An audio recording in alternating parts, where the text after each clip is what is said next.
Hi, I'm Phil from the Bristol Bay Code Factory, and in this tutorial we're going to look at the light table. The light table in some respects is the heart of PhotoOrganista, as it shows you your photographs. It's got a number of different layouts and some tools for manipulating the photographs. Let's first look at the layouts. On the left hand side of the light table toolbar you'll find an icon. Click on it and you'll get a list of the different layouts.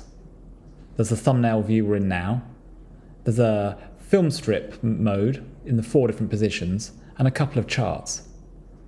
The charts are covered in another tutorial, so I won't talk about them here. Let's look at a film strip mode. Here you see your image thumbnails as a film strip, and you can then select the images to display full screen beneath. You can use the navigation control, or you can swipe. Let's go back to the full thumbnails view. PhotoOrganista allows you to configure a number of light tables within a portfolio. There's 2 ways we can create a new light table. We can either duplicate the one we're currently on by using this icon on its tab, or we can create one from scratch on the right hand side here. Let's create a right film strip. PhotoOrganista allows you now to... PhotoOrganista will remember the settings for each light table. For example, we could change some of the tools that are shown.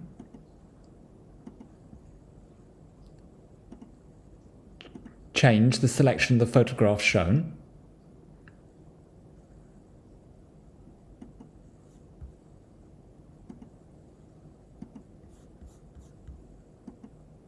Reconfigure which update tools we're seeing. Then, when we move between the different tabs, PhotoOrganista remembers the different settings. Here's our original settings. We can give each tab a name, and we can reorder them. This allows you to set up different tabs for different uses. For example, you might have one configured to show only images without ratings as you first bring them in, as a place to sort them out. And then perhaps another one to display your best images, or those by a particular camera. Now let's look at some of the controls on the light table itself. You can change the sort order by selecting from this list, and whether it is sorted ascending or descending. I'm going to skip over the controls for opening and closing stacks, as they're well covered in the stacks tutorial. And also, these next set of controls are around updating photo metadata, and that's covered in another tutorial. Let's look at the thumbnails themselves and how we can change their appearance. You can change their size, and hide or show the labels. You can configure what labels are shown as well.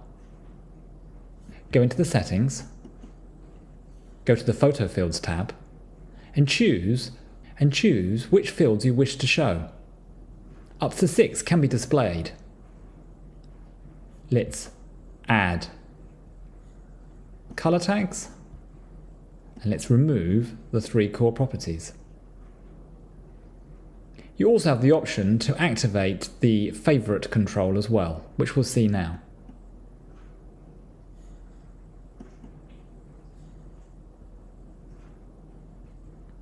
Now let's look at how images are selected. Clicking on an image selects it. Clicking another will deselect the original one and move the selection to the new. To select multiple images, you can command click, or you can shift click to select a range. You've got some controls up here to help you as well. If you've got a sub-selection made as shown here, you can use the invert selection tool, deselect all, or select all. When you have a set of images selected, you can choose whether an action applies to all of the image or just the focused image. When the apply action to all selected is enabled, when you hit an action, such as for example rotating, they will all have the action applied. However, if you disenable the applies to all, then only the focused image has the action applied.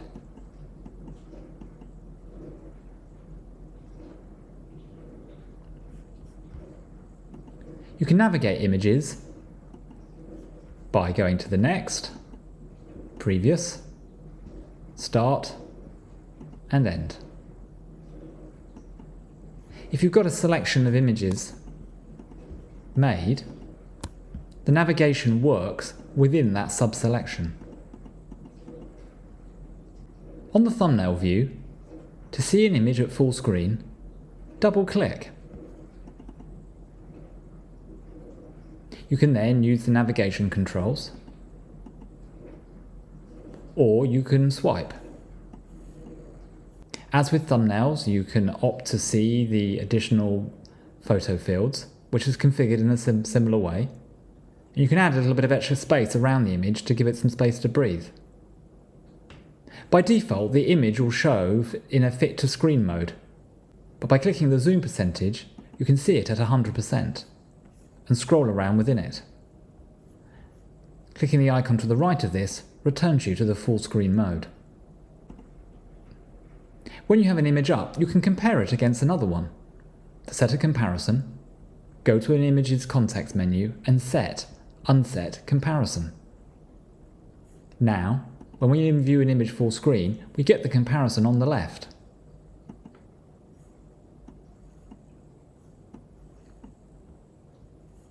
The comparison will follow the zoom settings of the focused image.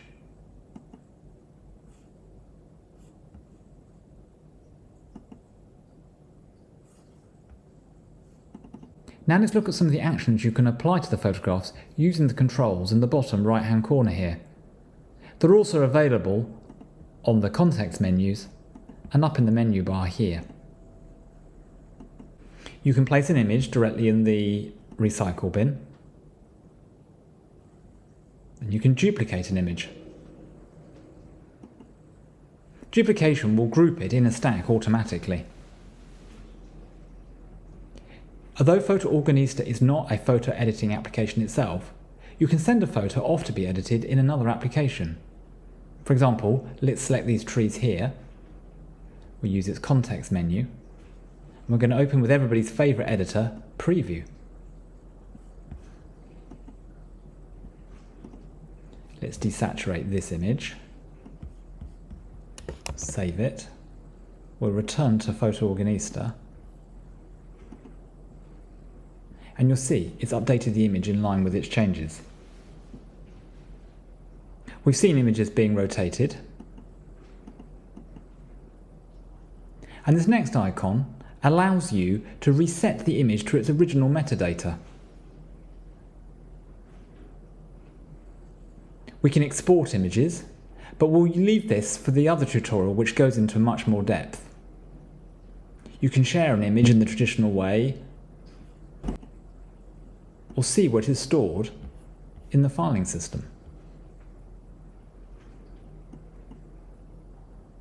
This completes our tour of the light table. Be sure to check out our other tutorials to learn more about PhotoOrganista.